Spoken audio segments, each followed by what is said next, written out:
Hello hello. अगं किती वेळ झाला मी फोन करते तुला, तू फोनच उचलत नाही आहेस. इरा ओके आहे ना आता?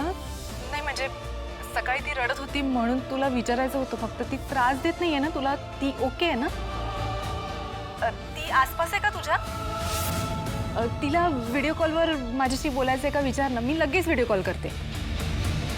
हॅलो तारिणी प्लीज बोल, कुठे आहे इरा?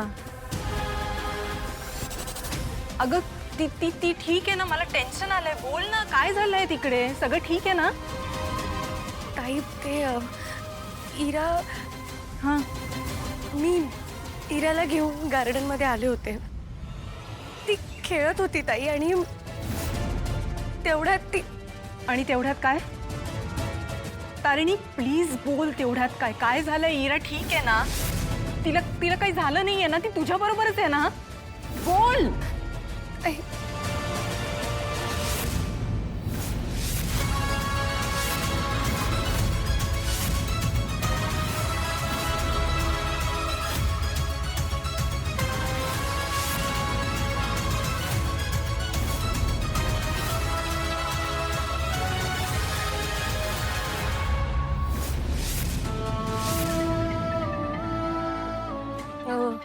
हो ताई. ते इरा ना आईस्क्रीम खायचा हट्ट करत होती, त्याच्यामुळे मी तिला जरा रागावले.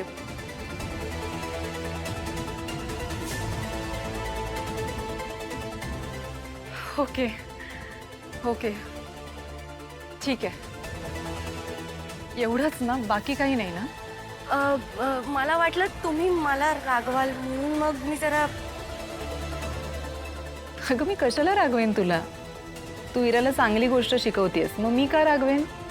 नाही सॉरी ताई, मी जरा घाबरले, बाकी काही नाही. अगं तुला घाबरायची काहीच गरज नाही आहे. इनफॅक्ट मीच जरा घाबरले होते. नाही म्हणजे तू फोन उचलत नव्हतीस, मला असं वाटलं शेखर इराला तिकडे भेटलाय की काय. शेखर नाही आहे ना तिकडे? नाही असं काही नाही आहे, असं अजिबातच काही नाही आहे. इरा सेफ आहे. हां आय नो. आणि मला काळजी करायची काहीच गरज नाही आहे, कारण इराची मामी आहे तिच्याबरोबर. बरं तुम्ही दोघीही लवकर घरी जा आणि घरी पोहोचल्यावर मला मेसेज कर. ओके? हो मी करते, तुम्हाला मी कळवते. हां या ठीक आहे, बाय.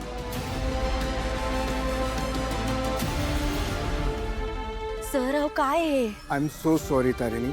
अगं काय, मी एका कामानिमित्त इथे आलो होतो, मला अचानक इरा दिसली आणि मला राहवलं नाही, मग आम्ही इथे आईस्क्रीम खायला आलो, बाकी काही नाही.